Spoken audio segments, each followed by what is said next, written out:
Dan, thanks very much for joining us on day one of Offshore Europe. How's the show been for you so far? No, thanks very much, Dan. It's been good. It's busy. There's a good atmosphere. We're seeing a lot of clients, strategic partners, and our supply chains. So, enjoying it so far, and there's a positive vibe going around.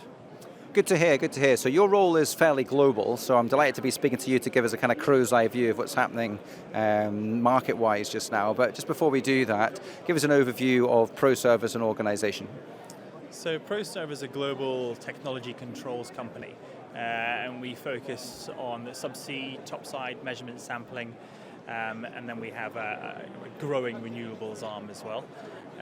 The business is seeing quite a large uptick, and it's quite busy right now in the Gulf of America. That seems to be a big focus area for us right now.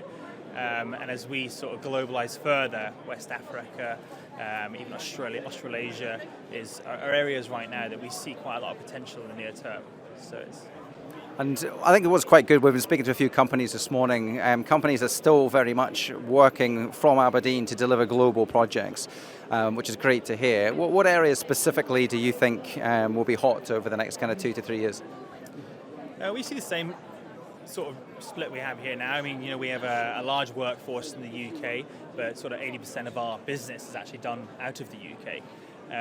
We have facilities here in Scotland. This is our localized service push right now at the event here, and over in Norwich as well, in Great Yarmouth.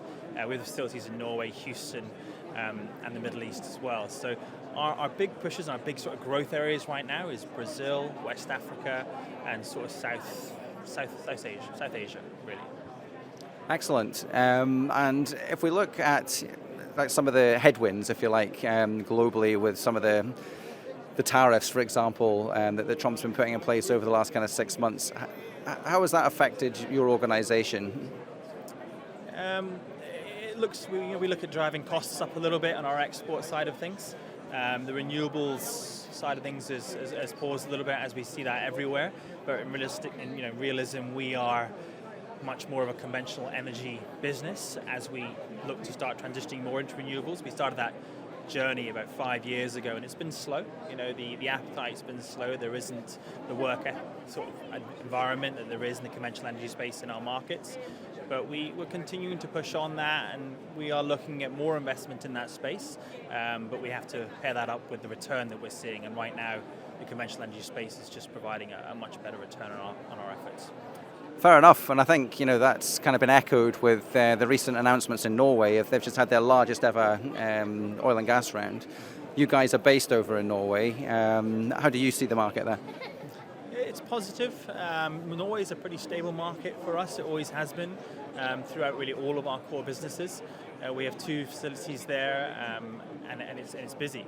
But it also services some of the West African regions as well. Our subsea centre of excellence is in Norway, so we service multiple markets from that sort of regional base, which is the way we do it with all of our sort of main hubs. We service from them, and then we have satellite offices in different areas to be more localized.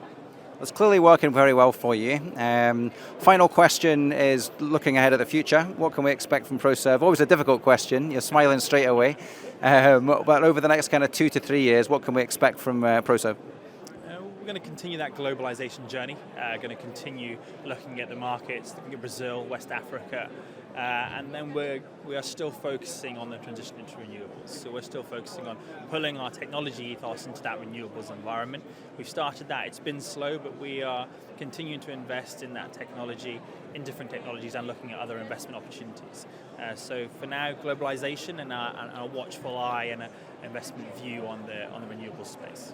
Perfect. Well, thank you so much for sparing some time to speak with me, and good luck with the rest of the week. No problem. Thank you very much. Cheers.